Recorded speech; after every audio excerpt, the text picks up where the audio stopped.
ये एक ब्रेकिंग और exclusive live TV news bulletin है दर्शकों। सीधे जुड़ते हुए मैं पूरी गंभीरता, आक्रामकता और गर्मजोशी के साथ आपको वो हर एक पहलू विस्तार से बता रहा हूं जो इस वक्त वैश्विक राजनीति, युद्ध की आशंका, कूटनीतिक तनाव, मानवाधिकार, परमाणु खतरे, आर्कटिक भू राजनीति और अमेरिका की घरेलू इमिग्रेशन नीति को एक ही फ्रेम में जोड़ देता है। अमेरिकी राष्ट्रपति डोनाल्ड ट्रंप ने साफ शब्दों में कहा है कि अमेरिका ईरान की ओर अपने नौसैनिक युद्धपोतों का एक बड़ा बेड़ा भेज रहा है, जिसमें एक विमान वाहक पोत भी शामिल है। लेकिन साथ ही ट्रंप ने यह भी कहा है कि वो उम्मीद करते हैं कि इन जहाज़ों का इस्तेमाल करने की नौबत ना आए। ट्रंप ने ईरान को कड़ी चेतावनी देते हुए कहा कि अगर वहां प्रदर्शनकारियों की हत्या हुई या अगर ईरान ने दोबारा अपना परमाणु कार्यक्रम शुरू करने की कोशिश की तो इसके नतीजे ईरान के लिए बेहद गंभीर होंगे। नाम न बताने की शर्त पर कई अमेरिकी अधिकारियों ने पुष्टि की है कि अमेरिकी नौसेना का विमान वाहक पोत यूएसएस अब्राहम लिंकन और कई गाइडेड मिसाइल डिस्ट्रॉयर अगले कुछ दिनों में मध्य पूर्व पहुंच जाएंगे। एक वरिष्ठ अधिकारी ने यह भी बताया कि अमेरिका मध्य पूर्व में अतिरिक्त एयर डिफेंस सिस्टम तैनात करने पर विचार कर रहा है ताकि क्षेत्र में मौजूद अमेरिकी सैन्य ठिकानों पर ईरान के किसी भी संभावित हमले को रोका जा सके। इस पूरे सैन्य मूवमेंट को ट्रंप प्रशासन के हाथ में एक से ज्यादा विकल्प के रूप में देखा जा रहा है। एक तरफ ये मौजूदा तनाव के दौरान पूरे क्षेत्र में अमेरिकी सेना की सुरक्षा मजबूत करेगा और दूसरी तरफ जून में ईरान के परमाणु ठिकानों पर हुए हमलों के बाद अगर जरूरत पड़ी तो अतिरिक्त सैन्य कार्रवाई का रास्ता भी खोल देगा। स्विट्जरलैंड के दावोस में वर्ल्ड इकोनॉमिक फोरम में हिस्सा लेने के बाद एयरफोर्स वन में पत्रकारों से बात करते हुए ट्रंप ने कहा कि बहुत सारे अमेरिकी जहाज उस दिशा में जा रहे हैं और वो नहीं चाहते कि कोई घटना हो, लेकिन अमेरिका ईरान पर कड़ी नजर रखे हुए है। ट्रंप ने दोहराया कि एक पूरा युद्धपोत बेड़ा उस ओर बढ़ रहा है, लेकिन संभव है कि उसका इस्तेमाल न करना पड़े। गौर करने वाली बात यह है कि ईरान और अमेरिका के बीच तनाव बढ़ने के बाद ही पिछले हफ्ते एशिया प्रशांत क्षेत्र से अमेरिकी युद्धपोत मध्य पूर्व की ओर रवाना हो चुके थे। ईरान में हालिया विरोध प्रदर्शनों के दौरान प्रदर्शनकारियों की हत्या को लेकर ट्रंप लगातार हस्तक्षेप की धमकी देते रहे हैं। 28 दिसंबर से ईरान में शुरू हुए ये विरोध प्रदर्शन 2 हफ्ते से ज्यादा समय तक चले और अब हाल के दिनों में इनमें कुछ कमी जरूर आई है, लेकिन फांसी की सजाओं को लेकर हालात बेहद संवेदनशील रहे। ट्रंप ने पिछले हफ्ते ईरान को सबसे कड़ी चेतावनी देते हुए कहा था कि अगर प्रदर्शनकारियों को फांसी दी गई तो इसके गंभीर परिणाम होंगे। इसके बाद ईरान ने फांसी की सजा पर पीछे हटने का फैसला किया और ट्रंप ने दावा किया कि उन्होंने ही कैद प्रदर्शनकारियों की फांसी रुकवाई। ट्रंप का कहना है कि उनकी धमकी के बाद ईरान ने करीब 840 लोगों की फांसी रद्द की और फांसी से महज 1 घंटे पहले ईरान ने यह फैसला बदला। ट्रंप ने इसे एक सकारात्मक संकेत बताया और कहा कि उन्होंने साफ शब्दों में कहा था कि अगर फांसी दी गई तो ईरान पर ऐसा हमला होगा जो पहले कभी नहीं देखा गया होगा और जो अमेरिका ने ईरान के परमाणु कार्यक्रम के खिलाफ किया है वो उसके सामने छोटा लगेगा। इतिहास गवाह है कि अमेरिका ने पहले भी तनाव बढ़ने पर मध्य पूर्व में अपनी सैन्य मौजूदगी बढ़ाई है और अधिकतर ये कदम रक्षात्मक रहा है। लेकिन पिछले साल जून में ईरान के परमाणु कार्यक्रम पर हमले से पहले अमेरिका ने बड़े पैमाने पर सैन्य शक्ति का प्रदर्शन किया था। इस बीच ईरान की इस्लामिक रेवोल्यूशनरी गार्ड्स कॉर्प्स ने भी अमेरिका को चेतावनी देते हुए कहा है कि वे पूरी तरह तैयार हैं और उनका हाथ ट्रिगर पर है। IRGC के कमांडर जनरल मोहम्मद पाकपुर ने एक लिखित बयान में अमेरिका और इजराइल को किसी भी गलत आकलन से बचने की चेतावनी दी। उन्होंने कहा कि अगर अमेरिका ने हमला किया तो सभी अमेरिकी ठिकाने, हित और प्रभाव केंद्र ईरान की सेना के वैध लक्ष्य होंगे। ये बयान ऐसे समय आया है जब ट्रंप ने कहा कि तेहरान अब भी बातचीत में रुचि दिखा रहा है। गौरतलब है कि पिछले साल जून में इजराइल के साथ 12 दिन की जंग के दौरान अमेरिका ने ईरान के खिलाफ बंकर बस्टर बमों समेत सैन्य और आर्थिक कदम उठाए थे ताकि उसके परमाणु और बैलिस्टिक मिसाइल कार्यक्रम को कमजोर किया जा सके।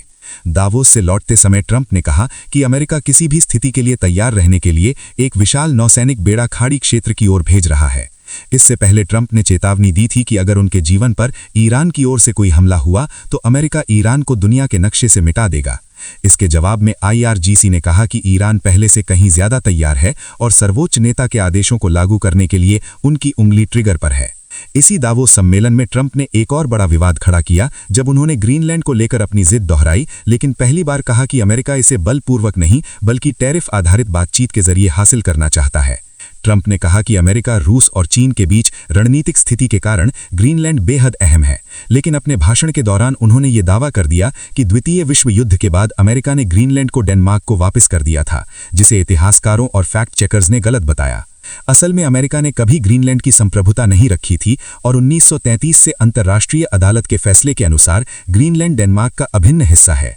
1954 में संयुक्त राष्ट्र में भी अमेरिका ने ग्रीनलैंड को डेनमार्क का हिस्सा मानने के पक्ष में वोट दिया था और आज ग्रीनलैंड एक स्वायत्त क्षेत्र है।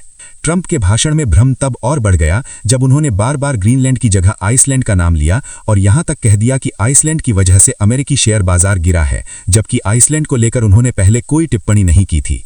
व्हाइट हाउस ने इस गलती को ढकने की कोशिश की, लेकिन स्वतंत्र देश आइसलैंड का नाम आने से कूटनीतिक हलकों में हलचल मच गई। आइसलैंड में नियुक्त होने जा रहे अमेरिकी राजदूत बिली लॉन्ग ने भी मजाक में कहा कि ग्रीनलैंड के बाद आइसलैंड को भी अमेरिका का राज्य बना देना चाहिए और वो वहां के गवर्नर बनना चाहते हैं। हालांकि बाद में उन्होंने माफी मांगी। विश्लेषकों का मानना है कि यूक्रेन युद्ध के बीच आर्कटिक क्षेत्र की सुरक्षा बेहद संवेदनशील है और ट्रंप के ऐसे बयान भू राजनीतिक स्थिरता के लिए खतरा बन सकते हैं।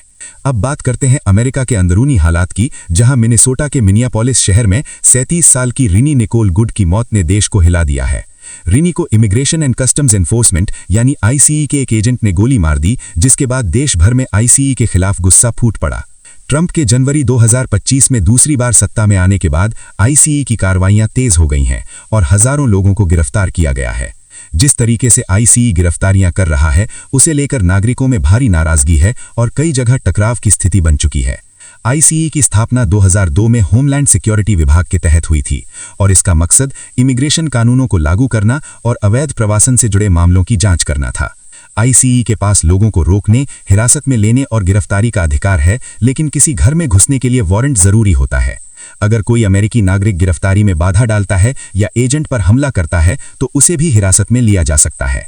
प्रो पब्लिका की रिपोर्ट बताती है कि ट्रंप प्रशासन के पहले 9 महीनों में 170 से ज्यादा ऐसे मामले सामने आए जहां आईसीई एजेंटों ने बिना ठोस कारण अमेरिकी नागरिकों को रोका। होमलैंड सिक्योरिटी की 2023 गाइडलाइन के अनुसार घातक बल का इस्तेमाल तभी किया जा सकता है जब तत्काल जान का खतरा हो, लेकिन मिनियापोलिस मामले में स्थानीय अधिकारियों का कहना है कि रिनी गुड किसी तरह का खतरा नहीं थी। इस घटना के बाद मिनेसोटा राज्य सरकार ने ट्रंप प्रशासन के खिलाफ मुकदमा दायर किया है और राज्य में आईसीई की तैनाती रोकने की मांग की है। आईसीई आमतौर पर अमेरिका के भीतर काम करती है, लेकिन अब सीमा सुरक्षा बलों और अन्य संघीय एजेंसियों को भी इमिग्रेशन प्रवर्तन में लगाया जा रहा है, जिससे ये साफ नहीं रहता कि कौन किस अधिकार से कार्रवाई कर रहा है। लॉस एंजलिस, शिकागो और मिनियापोलिस जैसे शहरों में हजारों संघीय एजेंट तैनात हैं। मिनियापोलिस में ही जनवरी के मध्य तक लगभग 2000 आईसीई और अन्य एजेंसियों के अधिकारी मौजूद थे। ट्रंप प्रशासन ने इस कार्यकाल में बड़े पैमाने पर निर्वासन अभियान चलाया है। सरकारी आंकड़ों के मुताबिक जनवरी से दिसंबर 2025 के बीच 6 लाख से ज्यादा लोगों को देश से निकाला गया और करीब 19 लाख लोगों ने स्वेच्छा से देश छोड़ा। जो लोग आईसीई की हिरासत में आते हैं, उन्हें अस्थायी या लंबी अवधि की हिरासत, पूछताछ और फिर निर्वासन जैसी प्रक्रियाओं से गुजरना पड़ता है। ट्रैक नामक संस्था के अनुसार नवंबर 2025 तक करीब 65,000 लोग आईसीई डिटेंशन सेंटर्स में बंद थे और कई बार परिवारों को ये जानने में लंबा वक्त लग जाता है कि उनका प्रियजन कहाँ है। आईसीई और सीमा सुरक्षा बलों के खिलाफ कई शहरों में विरोध प्रदर्शन हुए हैं और कई बार हिंसा भी हुई है। शिकागो में मीडिया संगठनों ने सीमा सुरक्षा बलों पर पत्रकारों और प्रदर्शनकारियों के खिलाफ अत्यधिक बल प्रयोग का आरोप लगाया था। जनमत सर्वे बताते हैं कि अमेरिकी नागरिकों की राय बटी हुई है। प्यू रिसर्च के मुताबिक आधे से ज्यादा लोग मानते हैं कि कुछ मामलों में निर्वासन जरूरी है, लेकिन 53% लोगों का कहना है कि ट्रंप प्रशासन इस प्रक्रिया में जरूरत से ज्यादा सख्ती कर रहा है। और इसी के साथ ये पूरी तस्वीर साफ हो जाती है कि चाहे वो ईरान के खिलाफ युद्धपोतों की तैनाती हो, ग्रीनलैंड और आइसलैंड को लेकर बयानबाजी हो या अमेरिका के अंदरूनी इमिग्रेशन नीति पर उबाल, डोनाल्ड ट्रंप का दूसरा कार्यकाल दुनिया और अमेरिका दोनों के लिए जबरदस्त तनाव, टकराव और अनिश्चितता का दौर बन चुका है। आप जुड़े रहिए क्योंकि ये कहानी यहीं खत्म नहीं होती और हर पल हालात बदल रहे हैं।